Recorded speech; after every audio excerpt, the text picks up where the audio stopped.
दोस्तों, क्या आप यूपी पुलिस यूपीएसआई होमगार्ड के लिए आप यूपीजी के प्रिपेयर कर रहे हैं? आज मैं आपके लिए लेकर आई हूँ इम्पोर्टेंट और रिपीटेड क्वेश्चंस जो एग्जाम में अक्सर पूछे जाते हैं। एक ही वीडियो में सब क्वेश्चंस याद हो जाएंगे जो आपको सिलेक्शन के करीब ले जाएंगे। तो चलिए शुरू करते हैं। और हिस्ट्री की क्लास हम शाम में करेंगे। यूपीजीके के सबसे महत्वपूर्ण प्रश्न जल्दी और आसानी से। देखिए, पहला क्वेश्चन है आपका, निम्न में से किस नदी को राष्ट्रीय जल मार्ग संख्या 1 के रूप में प्रयुक्त किया जा रहा है? तो ये आपका गंगा को। अगला प्रश्न है, उत्तर प्रदेश की सबसे लंबी नहर कौन है? तो ये देखिए आपकी शारदा नहर है। अगले प्रश्न पर आते हैं, निम्न में से कौन उत्तर प्रदेश की पेयजल परियोजना है? तो ये आपकी गोकुल बैराज परियोजना है। अगला प्रश्न है, केंद्र द्वारा किस नदी को राष्ट्रीय नदी घोषित किया गया है? तो ये आपका गंगा को किया गया है। अगला प्रश्न है, फिफ्थ, हथनी कुंड परियोजना किस नदी पर स्थित है? तो ये आपका यमुना नदी पर स्थित है। अगले प्रश्न पर आते हैं, माता टीला परियोजना है तो ये आपकी बेतवा पर है। अगला प्रश्न है, निम्नलिखित में से कौन सुमेलित नहीं है? तो देखिए आपका राजघाट बांध यमुना ये आपका सुमेलित नहीं है। अगला प्रश्न है, निम्नलिखित में से कौन सा युग्म सुमेलित नहीं है?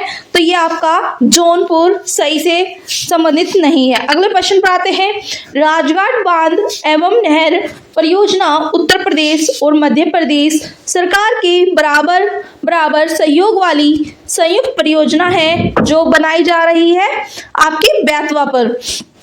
अगला प्रश्न है, निम्न में से कौन सा बांध बेतवा नदी पर बनाया गया है? तो ये आपका राजघाट बांध है। अगला प्रश्न आता है, फुलर झील भारत के किस राज्य में स्थित है? तो ये आपका उत्तर प्रदेश राज्य में स्थित है। अगला प्रश्न है, परीक्षा बांध किस नदी पर अवस्थित है? तो ये आपका बेतवा पर है। अगला प्रश्न है, 110 मीटर ऊंचा विहार जलप्रपात प्रदेश की किस नदी पर है? तो ये आपका टोंस नदी पर है। अगला प्रश्न आता है, उत्तर प्रदेश में सबसे ऊंचा बांध कौन सा है? तो ये है आपका रामगंगा। अगला प्रश्न है, निम्न में से किस नदी का तटवर्ती क्षेत्र अवनालिका क्षरण के लिए प्रसिद्ध है? तो ये आपका चंबल है। अगले प्रश्न पर आते हैं, निम्न में से कौन नदी ब्रह्मघाट नामक स्थान पर कर्णाली नदी से मिलती है और घाघरा नदी बन जाती है? तो ये आपकी शारदा है। अगला प्रश्न है, निम्न में से किस नदी के तट पर गोरखपुर स्थित है? तो ये आपका राप्ती। अगले प्रश्न पर आते हैं, निम्न में से कौन नदी उत्तर दिशा में नहीं बहती? तो ये आपकी गंडक है। अगला प्रश्न है जो कि आपको सुमेलित करना यानी कि मिलान करना है। तो देखिए यहाँ पर चित्रकूट आपका मंदाकिनी नदी के किनारे है, जौनपुर आपका है गोमती के, और मथुरा है आपका यमुना के, अयोध्या है आपका सरयू नदी के किनारे। अगला प्रश्न है, भारत के किस राज्य में सर्वाधिक सिंचाई नलकूपों से होती है? तो ये आपका उत्तर प्रदेश है। अगले प्रश्न पर आते हैं, निम्न में से कौन सी सबसे लंबी नहर है? तो आपकी शारदा नहर है। अगला प्रश्न है, मिलान का ही है। तो देखिए ये इंपॉर्टेंट है, अभी आपका 2025 में ये पूछा गया है। ARO के एग्जाम में भी पूछा गया और PCS के एग्जाम में भी पूछा गया। जो ARO का री एग्जाम हुआ था ना उसमें पूछा गया था ये। तो आपको ध्यान से देखना है, रुद्रप्रयाग अलकनंदा और मंदाकिनी से मैच होगा, नंदप्रयाग आपका अलकनंदा नंदाकिनी से मैच होगा, कर्णप्रयाग अलकनंदा पिंडार से मैच होगा, और देवप्रयाग आपका भागीरथी अलकनंदा से मैच होगा, यानी कि आपका ऑप्शन बी यहाँ पे राइट हो जाएगा। अगले प्रश्न पर आते हैं, निम्न नगरों में कौन गंगा के दाहिने किनारे पर नहीं है? तो देखिए आपका वाराणसी गंगा के दाहिने किनारे पर नहीं है।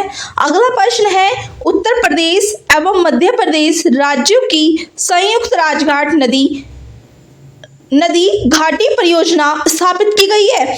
तो ये आपके बेतवा नदी पर।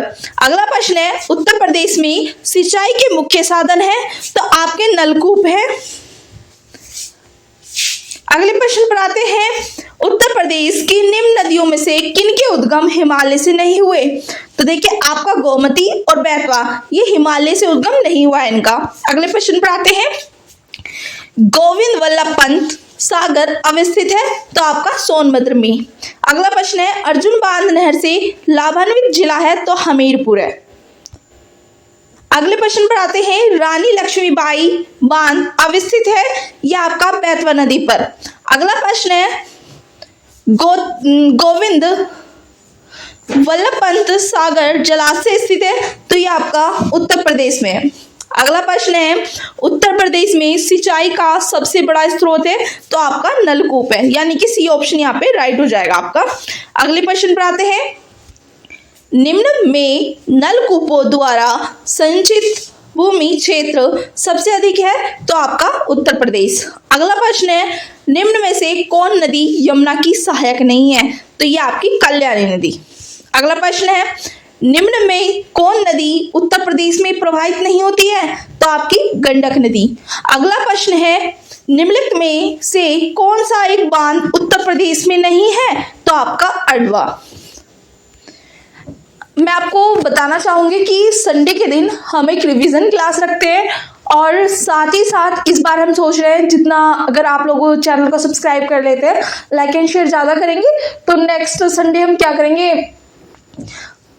एक थ्योरी वाली वीडियो बनाएंगे यूपीजीके की, जिसमें आपको टॉपिक वाइज सारी चीज़ें कराएंगे और जो प्रीवियस ईयर से संबंधित होगी वो सब हम उसमें कराएंगे। और हिस्ट्री की क्लास आज शाम 7 बजे से होगी, पर डे होगी, 10 मिनट सीरीज होगी, जिसमें आप 10 मिनट के अंदर 20 से 25 क्वेश्चन करोगे और इजीली कर पाओगे। उनको सोल्व करना है पहले खुद से और अच्छे से आपको याद भी हो जाएंगे। एंड अब चैनल को सब्सक्राइब कर लीजिएगा, लाइक एंड शेयर करना बिल्कुल ना बोलिएगा और टेलीग्राम ज्वाइन कर लीजिए, आपको सभी अपडेट्स वहां पर मिलती रहेंगी। थैंक यू सो मच, मिलते हैं नेक्स्ट डे।